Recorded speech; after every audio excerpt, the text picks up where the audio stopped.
Hello guys, welcome to my channel learn IGNOU. So guys, जैसा कि मैंने आपको अपने पास वीडियो में बताया था कि इग्नू में ब्लॉक वन से मैक्सिमम क्वेश्चंस बनते हैं। तो अगर हम ब्लॉक वन कवर कर लेते हैं तो हम लोग कहीं ना कहीं सेफ साइड में रहेंगे।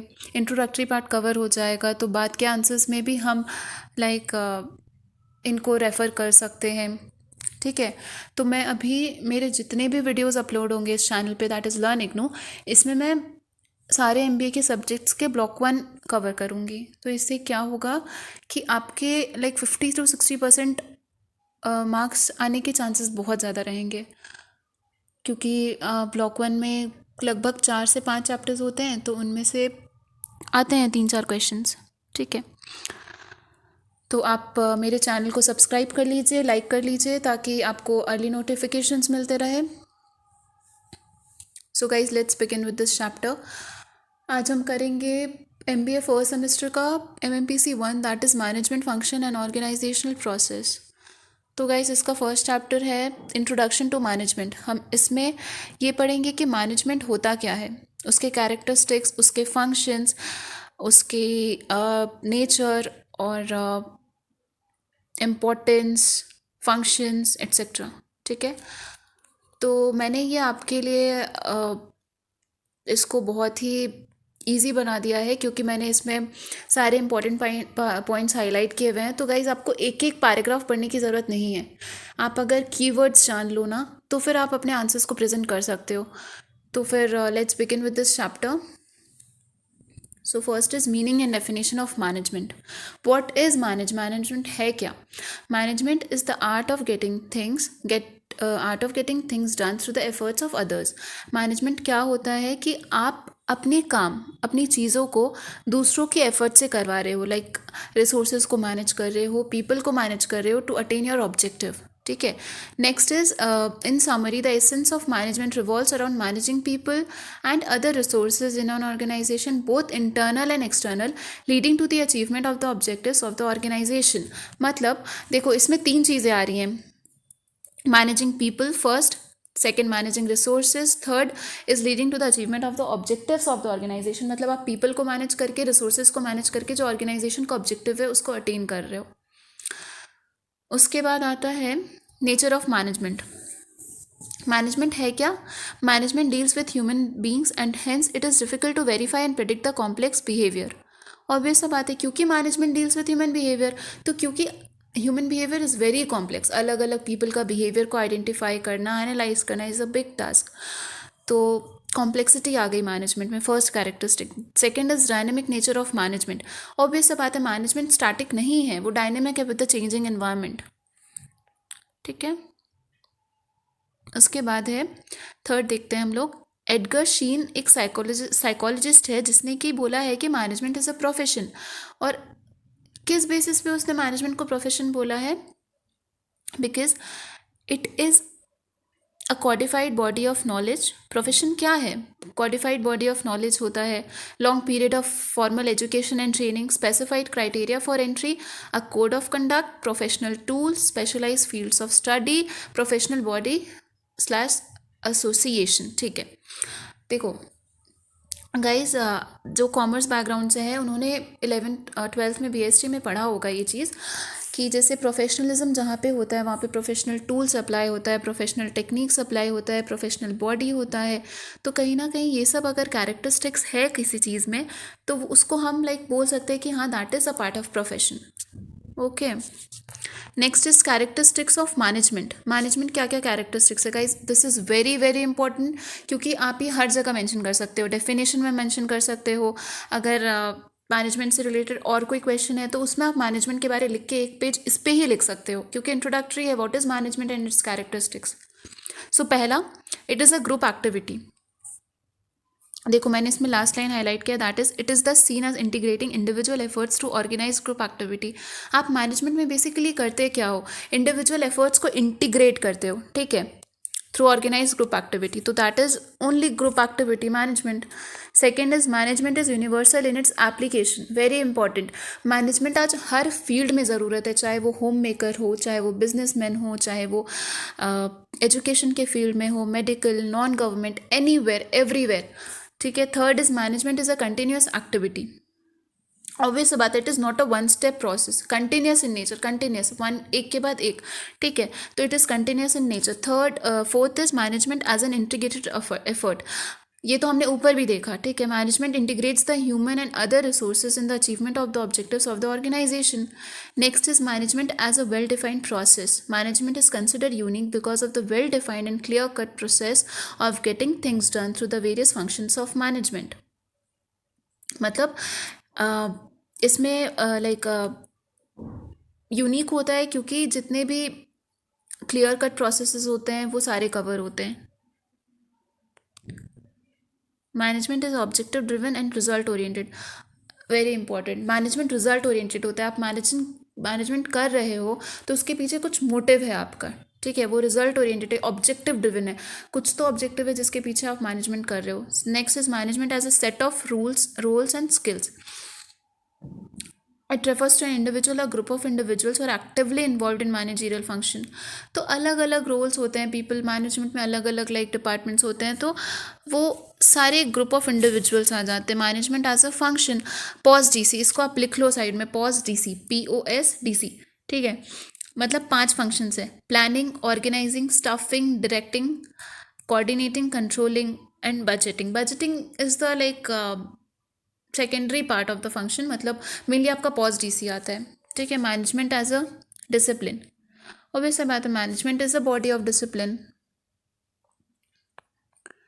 Now next topic is importance of management. Guys मैं खाली इंपॉर्टेंट टॉपिक्स कवर कर रही हूँ क्योंकि एग्जाम पॉइंट ऑफ व्यू से हमें पढ़ना है, सारा कंटेंट कवर करेंगे तो that will not be beneficial for you. So next topic is importance of management. Management important क्यों है? Effective management leads to optimum utilisation of resources.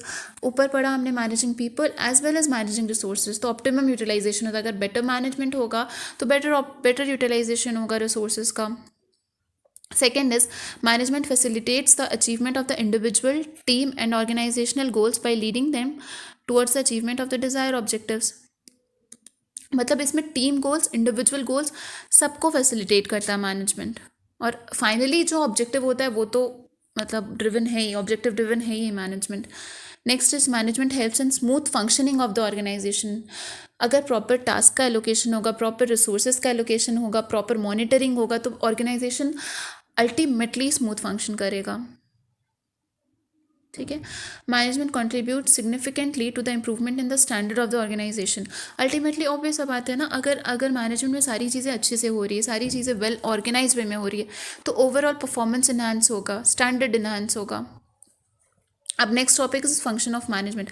हमने ऊपर कवर कर लिया, कैरेक्टरिस्टिक्स कवर कर लिया, ठीक है, इंपॉर्टेंस कवर कर लिया। अब हम करने जा रहे हैं, डेफिनेशन कवर कर लिया, अब हम करने जा रहे हैं functions of management. Functions of management में क्या आता है? फंक्शन ऑफ मैनेजमेंट में आपका आता है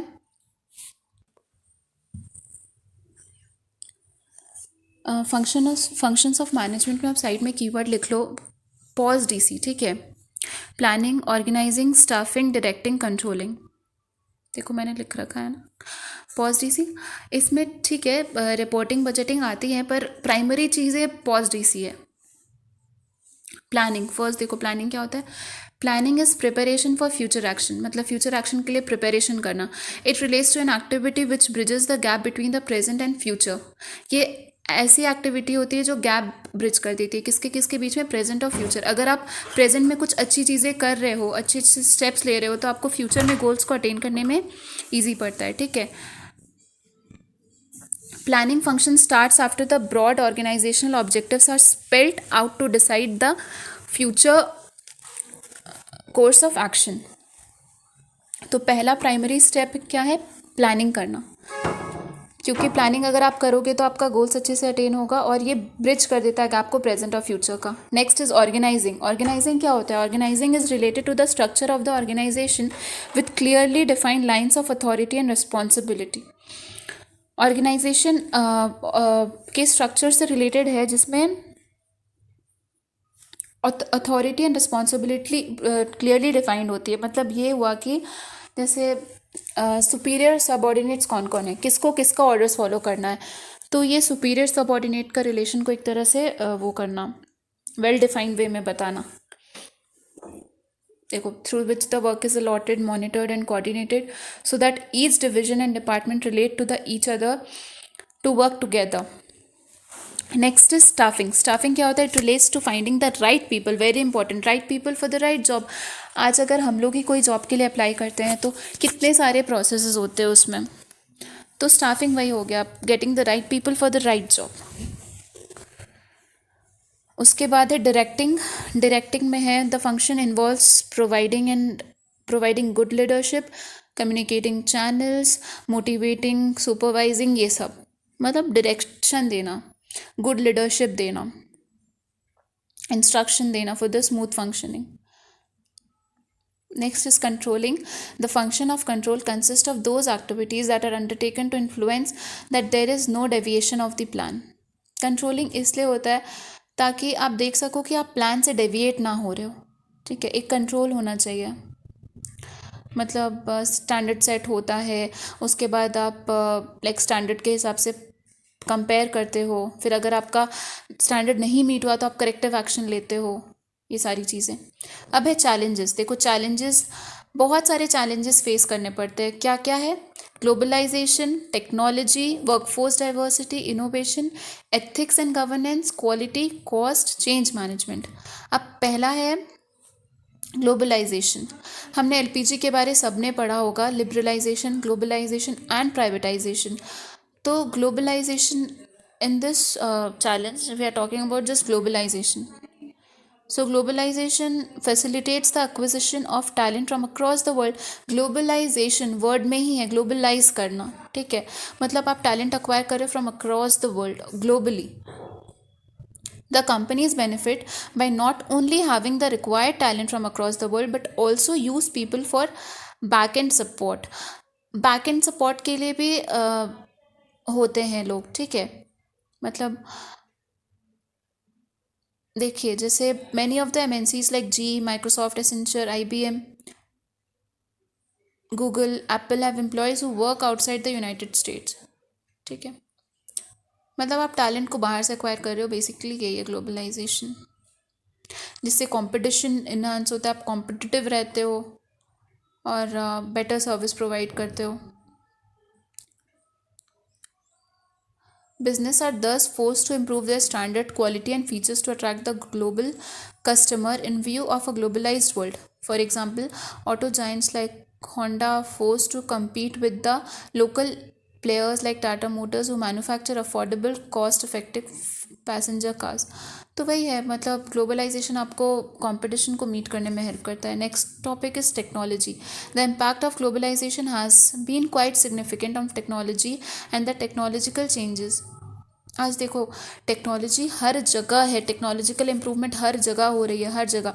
और अगर आप वो टेक्नोलॉजी इम्प्रूवमेंट को नहीं लाइक कोप अप कर पा रहे हो तो that is not good for your organisation. So the speed with which technological changes takes place affect the communication patterns, information content and knowledge that gets generated, stored and can be retrieved for organizational use. Okay.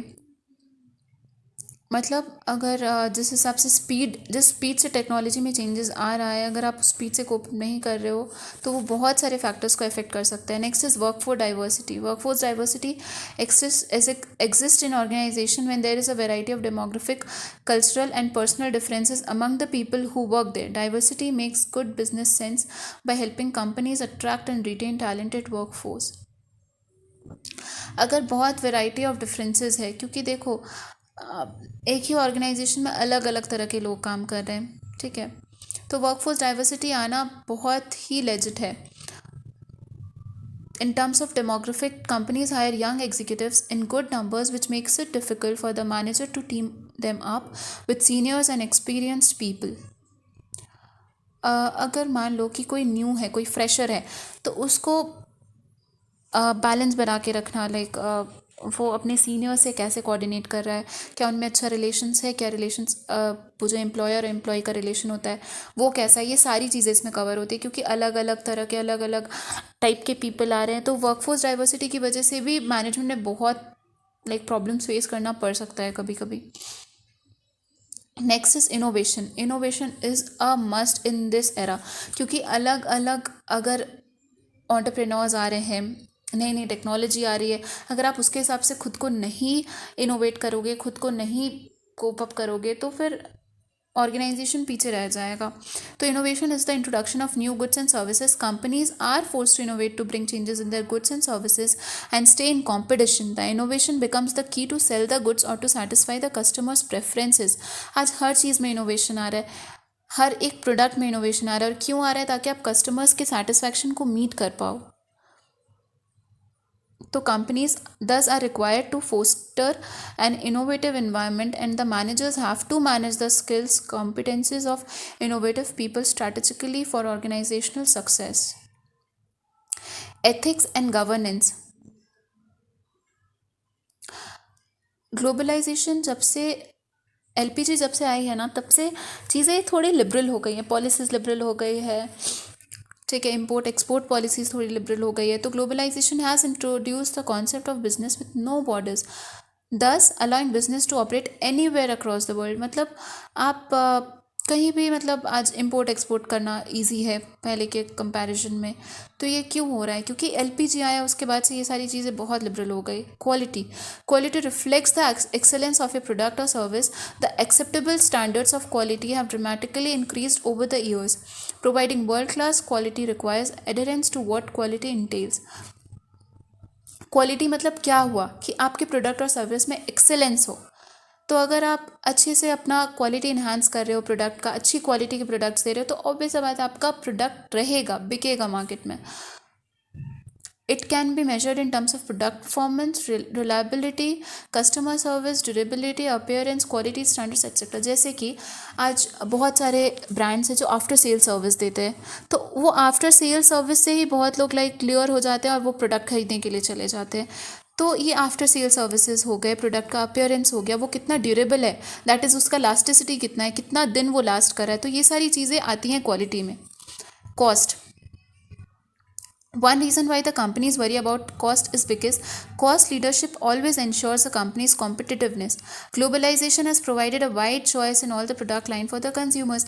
आज हर एक चीज़ में competition है. Fabric, toiletries, जितने सारे markets में चीज़ें हैं, एक एक चीज़ के कितने सारे ब्रांड्स हैं.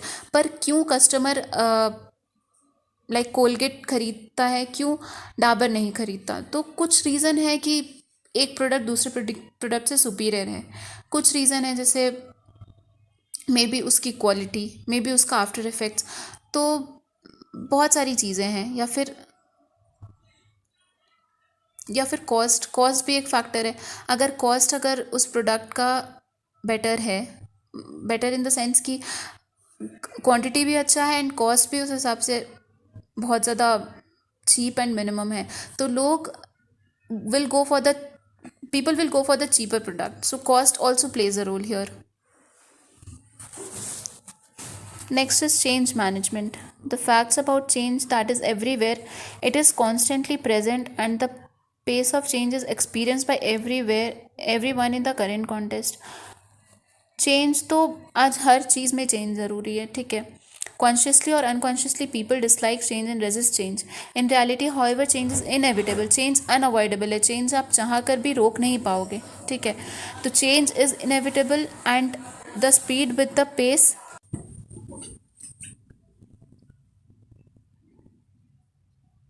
सो गाइज, ये था ये फर्स्ट चैप्टर. अब मैं आगे MMPC 2, 3, 4 सारे के वीडियोस लेके आऊँगी. सारे के फर्स्ट ब्लॉक 1 कवर करूँगी. आप ब्लॉक 1 पहले कवर कर लेना, उसके बाद फिर हम ब्लॉक 2 की सीरीज स्टार्ट करेंगे. तो kindly guys like, share and subscribe learn IGNOU for more such videos. These videos will surely help you for your exams.